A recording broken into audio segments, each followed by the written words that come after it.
Jak mi ktoś będzie mówił, że cały tydzień chodzę w tych samych ciuchach, to dlatego, że przyjechałem tutaj z niewielkim budżetem, czyli tylko z bagażem podręcznym.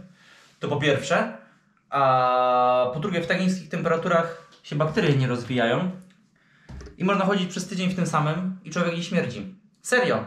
Mógłbym powąchać swoje skarpetki, jeżeli chcecie, i zobaczylibyście, że się w ogóle nie skrzywię.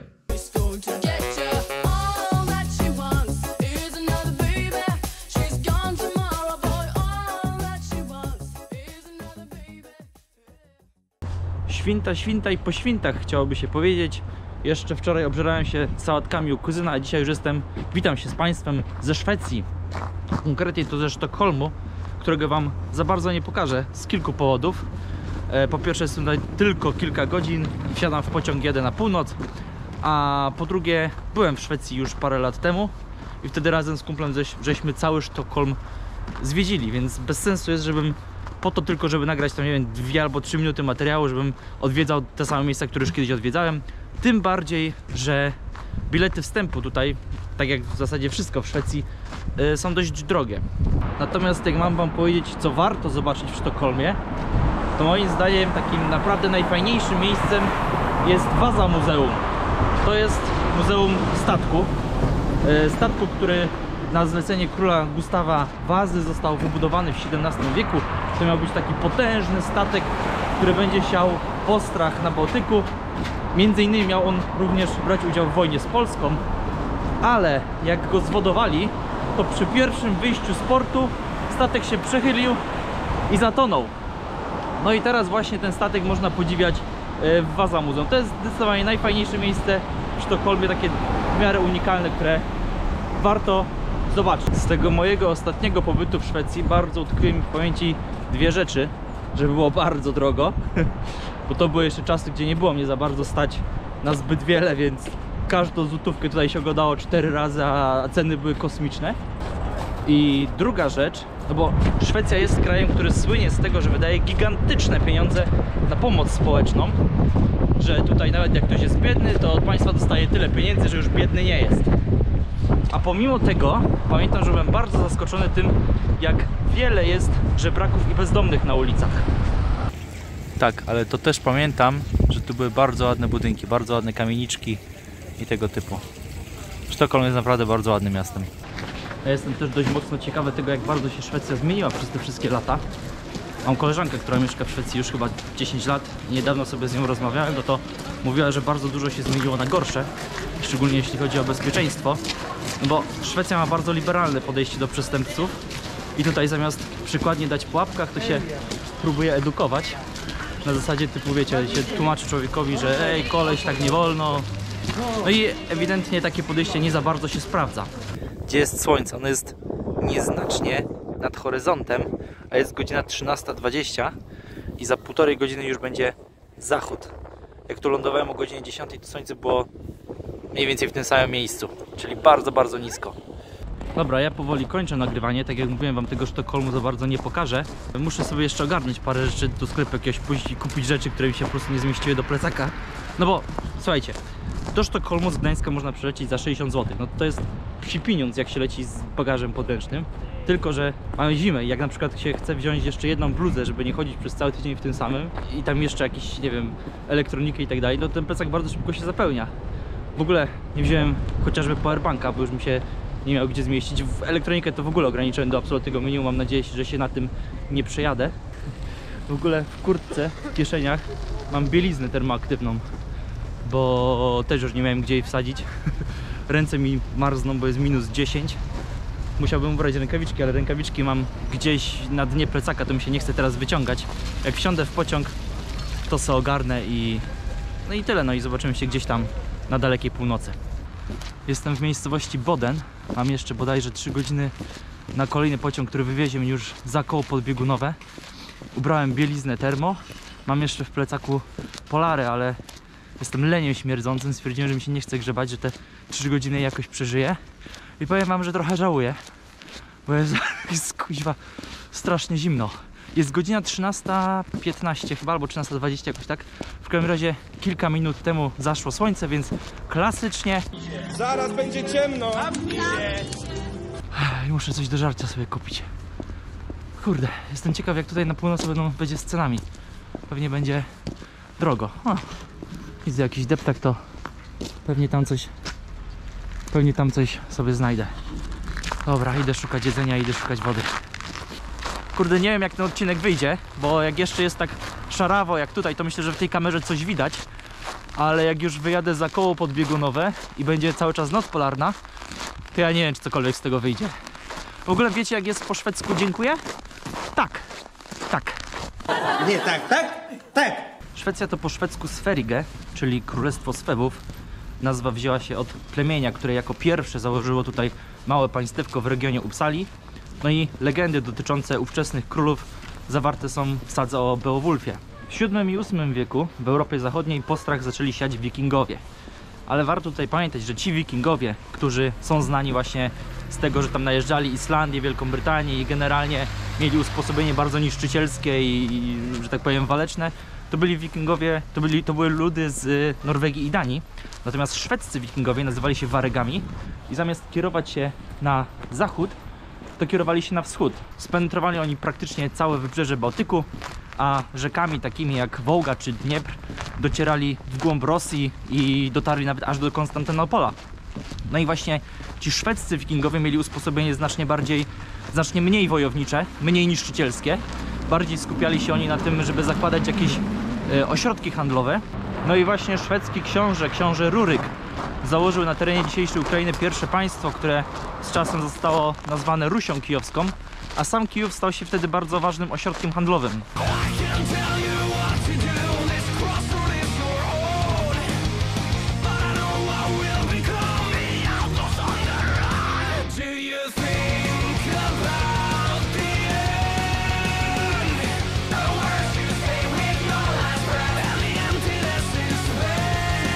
No to, proszę Państwa, znajduję się za kołem podbiegunowym. Jest tutaj noc polarna. W tym momencie jest godzina 14, jak widać jest całkowicie ciemno. Słońce zaszło tutaj 11 grudnia i pojawi się ponownie na niecałe 30 minut 2 stycznia. No ale potem ten przyrost światła dziennego będzie bardzo szybki. Już w czerwcu będzie tutaj dzień polarny, czyli słońce będzie świecić nieprzerwanie. No ale póki co jest ciemno. Ciemność, widzę ciemność. Kurde, mam nowe marzenie, żeby pojechać na wycieczkę saniami ciągniętymi przez psychaski. Bo w pociągu poznałem takiego Chińczyka, który mi o tym bardzo dużo opowiadał i stwierdziłem, że no kurde, przecież to jest zajebista sprawa. I tutaj w okolicy jest kilkanaście firm, które organizują tego typu wyjazdy. Dzwoniłem do każdej chyba, nie wiem, może coś przegapiłem, ale chyba do każdej. I niestety wszystkie są w pełni zabukowane na kilka dni w przód. A wcale nie jest to aż tak drogie, bo taka wycieczka kosztuje około 600 zł, ale można wziąć na przykład nocną, która kosztuje tam, nie wiem, może 700, tam niewiele droższa. I przy okazji szukać tej zorzy polarnej. Zawsze pamiętajcie, że jak wynajmujecie mieszkanie albo pokój w hotelu i jest telewizor z dostępem do Netflixa albo tak jak tutaj do Amazona, to pamiętajcie, żeby się wylogować. Ja nie mam konta na żadnym portalu streamingowym, bo ja seriali za bardzo nie oglądam, bo mi na to szkoda czasu. A zawsze jak wynajmuję gdzieś tam pokój, to jest konto czyjeś, ktoś się po prostu nie wylogował i... No i wiecie, no mógłbym sobie teraz tutaj oglądać, nie? Na czyimś koncie. Bez wiedzy tej osoby, więc pamiętajcie, zawsze się wylogowujcie. Przed chwilą przyszedł do mnie typ z obsługi. Powiedział, że mam na stałe tak troszkę puścić wodę. No dalej. I ona ma sobie tak ciurkać, bo podobno jak nie będzie ciurkać, to może zamarznąć. No, mało to ekologiczne, ale niech se ciurka. Jest takie dziwne zjawisko, bo każdego dnia są takie 2-3 godzinki, gdzie jest taka troszkę szarówka. I nie wiem, czy to oznacza, że po prostu słońce jest gdzieś tam za horyzontem i te promienie słoneczne się odbijają od chmur i przez to tak się robi trochę jaśniej. No nie wiem, no w końcu co jest, kurde? Z tym zimnem dramatu nie ma. Jak się człowiek ciepło ubierze, to jest nawet znośnie. Szczególnie jak się ruszam, czyli idę na przykład, to jest spoko, jest to do zniesienia. Gorzej jest jak się zatrzymam, albo jak zdejmę rękawiczki. O, jak zdejmę rękawiczki z 20-30 sekund i po prostu już nie ma czucia w palcach. Natomiast są dwie rzeczy, które mi przeszkadzają. Po pierwsze, chucham sobie na okulary i one mi potem szybko zamarzają. A po drugie, zamarzają mi smarki w nosie. To jeszcze tam pal licho. Ale jak na przykład wejdę do jakiegoś sklepu no to różnica temperatur to jest tak 40 stopni albo i 50, bo na dworze jest minus 20 chyba 5 dzisiaj, na wschodzie macie plus 20, no to jest momentalnie 45 stopni różnicy i te wszystkie smarki zaczynają momentalnie rozmarzać i zaczyna mi po prostu woda z nosa lecieć. Muszę też przyznać, że nie jest aż tak drogo, jak zapamiętałem. W sensie jest drogo, wiadomo, jest drogo. Natomiast przez te kilka lat różnice w cenach między Polską a Szwecją się zatarły na tyle, że nie jest to już dla mnie tak szokujące, jak było właśnie te 8 lat temu. No bo na przykład poszedłem sobie do kawiarni, kupiłem sobie gorącą czekoladę i jakieś tam coś słodkiego i zapłaciłem za to 50 zł. Z jednej strony, kuźwa, to nie jest mało, ale kurde, źle idę. Ale z drugiej strony, jak sobie pomyślę, że jak w Poznaniu z dziewczyną się szło do jakiejś kawiarni, to za 2 kawy, jakiś tam kawałek sternika też się płaciło prawie 100, czyli na osobę też około 50 zł. Tak więc po prostu ceny w Szwecji, bym powiedział, że szokują tak samo jak w Polsce. Dobra, korzystając z tego, że jeszcze nie jest całkowicie ciemno, krótki kącik historyczny. W XIII wieku szwedzkie ośrodki handlowe zaczęła przyjmować niemiecka Hansa. No i te niemieckie wpływy były w Szwecji bardzo silne przez dobre kilkaset lat, ale to panoszenie się Niemców doprowadziło do zawarcia Unii Karmarskiej w 1394 roku, która zrzeszała Danię, Szwecję i Norwegię. Z tym, że bardzo szybko dominującą pozycję przejęli Duńczycy, co się bardzo Szwedom nie podobało. Szwedzi się mocno buntowali i w 1520 roku, żeby te bunty stłumić, Dania najechała Szwecję. Wtedy doszło do pogromu, zostało zamordowanych wielu przedstawicieli najznamienitszych szwedzkich rodów, między innymi cała rodzina Gustawa Wazy. Gustaw Waza się wkurzył i zbudował swoją armię i ruszył walczyć z Duńczykami. I mu się to udało i w 1523 roku został królem Szwecji. Gustaw Waza miał bardzo duży wpływ na dalszy rozwój Szwecji. Po pierwsze, żeby sfinansować swoją wojnę, to zagrabił majątki kościelne. To z czasem doprowadziło do tego, że katolicyzm przestał tutaj dominować. Szwedzi głównie przeszli na luteranizm. O kurwa, koleś. No i Gustaw Waza jako pierwszy na świecie zaczął finansować armię, która była utrzymywana nie tylko w czasach wojny, ale również w czasach pokoju. Doprowadziło to do olbrzymiego rozwoju szwedzkiej armii. Szwedzi zaczęli dominować, czego zresztą my też doświadczyliśmy w trakcie potopu szwedzkiego w XVII wieku. Ale zanim do tego doszło, to jeszcze Szwecja zawarła niejaką unię z Polską, ponieważ syn Gustawa Wazy ożenił się z córką polskiego króla Zygmunta Starego, a ich syn Zygmunt I Waza został królem Polski. Angażowanie się w zbyt wiele wojen, a także wzrost znaczenia Rosji szybko doprowadziły do upadku potęgi militarnej Szwecji, czego ostatnim aktem była utrata Finlandii na początku XIX wieku. Szwecja zaczęła się pogrążać w stagnacji i biedzie i wtedy wielu Szwedów wyjechało z kraju, głównie do Ameryki, szukając lepszego życia. No i wtedy też Szwecja po raz kolejny się troszkę przedefiniowała. Zaczęła odgrywać znacznie bardziej pacyfistyczną rolę, ale też zaczęła się znacznie bardziej rozwijać naukowo. Wtedy szwedzkie uniwersytety były uznawane za jedne z najlepszych w Europie. No i pojawił się wysyp szwedzkich naukowców, takich jak Anders Celsius, Karol Linnaeus albo Alfred Nobel. Właśnie ten ostatni, czyli Nobel, on pochodził z bardzo bogatej rodziny. Jego ojciec prowadził biznesy w Rosji, no i tam się właśnie młody Nobel wychował, a później sam zajął się wynalazkami i biznesem. Na jego koncie jest 355 patentów, ale znany jest najbardziej z wynalezienia dynamitu. Nobel był jednak przede wszystkim przedsiębiorcą. Miał 90 fabryk w 20 krajach. Jak na Szweda przystało, również zaczął się angażować w działania na rzecz pokoju i ostatecznie ufundował nagrodę swojego imienia. I do dziś nagrody Nobla przyznawane są w 5 kategoriach. Tak się zastanawiam, czy w takim mrozie można nosić soczewki? No przecież tam jest jakiś płyn, nie? To nie wiem, nie zamarza? Nie pęka? Musiałem się cofnąć, bo chciałem iść tam taką drogą, był taki skrót, ale się okazało, że droga jest totalnie zawalona śniegiem. I to nie, że śniegu tam było po kolana czy po pas, tylko generalnie zaspy były wyższe ode mnie. Ogólnie te tutejsze temperatury, powiem szczerze, że da się znieść. Wcale nie jestem jakiś grubo ubrany, bo mam na sobie tylko bieliznę termo, która wydaje mi się, że robi tutaj największą robotę. A poza tym mam zwykłe dżinsy, sweter, no i wiadomo, kurtka, rękawiczki i czapka. I jest naprawdę znośnie. I dobra, muszę sprawdzić na ławę, gdzie ja teraz muszę iść.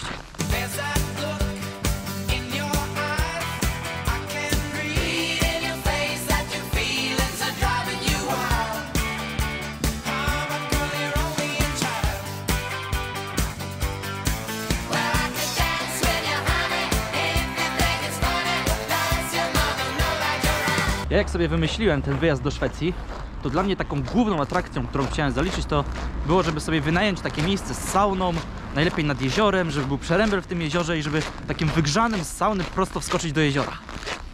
Się okazało, że takie atrakcje są straszliwie drogie i to tak od 2–3 tysięcy złotych za noc, więc przeszło mi. Natomiast tutaj sobie poszedłem do takiego spa z saunami, z gorącymi basenami na dworze, więc takim wygrzanym można było wyskoczyć, wbiec w śnieg, się w tym śniegu wytarzać. Zajebista sprawa. Niestety nie pokażę wam tego, no bo wiecie, no na saunach się chodzi nago. Ja uwielbiam sauny i sam saunuję tak 2–3 razy w tygodniu. Czasami jest to krótkie saunowanie po treningu, a czasami są to jakieś tam dłuższe seanse. No i ta kultura saunowania w Polsce wciąż jest taka sobie, ale z roku na rok jest coraz lepiej. Teraz bym powiedział, że w polskich saunach najgorzej zachowują się Ukraińcy, ale ich się edukuje i się w końcu nauczą. No bo sauna gościom to też się trzeba oswoić. Ja jak poszedłem pierwszy raz w życiu na sauny, to mnie też stamtąd wygonili, bo się nie chciałem rozebrać. No bo to wiecie, różnie można do tego podchodzić. Jakby moja córka chodziła na sauny i paradowała nago przed stadem niewiadomego pochodzenia facetów, to też by mnie szlag jasny trafiał. Ale jak czyjaś córka siada go koło mnie, to już mi to nie przeszkadza. No nie no, może było to, nazwijmy to, erotycznie ekscytujące przez kilka pierwszych razy. Natomiast, no nie po to tam się chodzi, nie? I teraz już się na tyle przyzwyczaiłem, że jest mi absolutnie obojętne, czy koło mnie siada jakaś młoda laska, czy stary dziad. Chociaż, no wiadomo, nie? Jak dziewczyna jest ładna, to żeby jej nie było przykro, z szacunku, się rzuci okiem. Zerknąłem tylko. Jeszcze jedna rzecz odnośnie saun.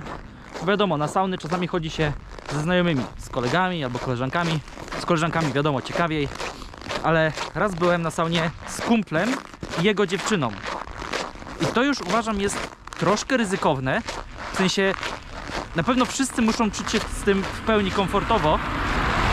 A poza tym też uważam, że te relacje kumplowskie w takim układzie muszą być na naprawdę wysokim poziomie. No i teraz pytanie, czy to jest Arktyka? I wbrew pozorom odpowiedź nie jest taka oczywista, ponieważ według definicji Arktyka to jest obszar wokół bieguna północnego, ale definicja nie mówi o tym, jak duży to jest obszar, gdzie są granice. Najczęściej przyjmuje się, że Arktyka to jest po prostu obszar za kołem podbiegunowym, ale są też liczne głosy, które twierdzą, że na przykład północna Szwecja nie ma krajobrazu arktycznego, więc nie powinna być uznawana za Arktykę. Tak czy siak, ja mogę mówić, że byłem w Arktyce, a wy możecie z tym polemizować. No dobra, opuściłem już koło podbiegunowe i teraz już prawie na sam koniec odcinka pogadajmy sobie o różnych decyzjach i ich konsekwencjach, bo Szwecja jest tutaj bardzo dobrym przykładem. W XX wieku w Szwecji powstało wiele firm, które odniosły globalny sukces, takie jak na przykład IKEA, H&M, Ericsson czy Volvo. To sprawiło, że Szwecja z jednego z najbiedniejszych państw Europy szybko stała się jednym z najbogatszych. To z kolei sprawiło, że zaczęto budować tutaj państwo opiekuńcze, a do tego potrzebne było zatrudnienie całej armii urzędników. To z kolei sprawiło, że trzeba było tych urzędników opłacić, więc trzeba było bardzo mocno podnieść podatki. Więc w Szwecji są bardzo wysokie podatki. Jakie to miało konsekwencje? Po pierwsze, spowodowało to odpływ kapitału ze Szwecji. Wiele firm, które było rodzimie szwedzkich, wyniosło się za granicę. I na przykład IKEA to już nie jest firma szwedzka, oni mają swoją siedzibę w Holandii. Inną konsekwencją jest to, że wiele osób wykształconych, którzy nie chcą, żeby podatki zżerały większość ich pensji, również wyjeżdżają ze Szwecji. I gdzieś dobrałem się do statystyki, że podobno co 4. inżynier wykształcony w Szwecji wyjechał za granicę. Ponieważ więc w Szwecji brakuje rąk do pracy, no to Szwecja otwarła się na imigrantów. I tutaj ciekawostka, bo Polacy stanowią 4. największą grupę imigrantów w Szwecji. No ale wiadomo, że nie o nich chciałem mówić. A więc cóż, można by powiedzieć, że Szwecja otwarła się na imigrantów o niskiej jakości, którzy albo nie pracują i siedzą na zasiłkach, bo wiadomo, tu jest ta pomoc społeczna bardzo duża, albo takich, którzy pracują, wykonują najprostsze prace. Okej, to jest może też dobre, bo w końcu, nie wiem, sprzątać kible czy zamiatać ulicę też ktoś musi, ale raczej nie pociągnie to kraju w górę, tylko te wszystkie decyzje, jakie Szwecja podjęła w ostatnich latach, ciągną ten kraj raczej w dół. Niestety ja pamiętam, jak kiedyś nagrywałem coś w równie niskich temperaturach i sobie mówiłem, że muszę ogarnąć, jak to robić, żeby mi po prostu kamera non stop nie padała, no ale nie ogarnąłem. Więc na zakończenie ostatnia ciekawostka. Smorgasbord, czyli stół szwedzki, został wymyślony około 200 lat temu i polegało to, ideą było, żeby po prostu goście mieli coś do przekąszenia, zanim wyjedzie główne danie. Chodziło też o to, żeby po prostu każdy mógł sobie spróbować wszystkiego. No ale w Szwecji, tak jak w Polsce, postaw się, a zastaw się, i szwedzcy gospodarze zaczęli rywalizować na to, kto urządzi większą ucztę, więc na tych szwedzkich stołach zaczęły się pojawiać coraz większe dania, które i tak były tylko wstępem do głównej uczty. No dobra, w ostatnim odcinku mówiłem, że zobaczymy się za parę miesięcy i nie minęły nawet 3 tygodnie i wyjechałem w kolejną podróż, także tym razem nie będę strzelał, kiedy się ponownie zobaczymy. Powiem tylko do zobaczenia w kolejnym odcinku.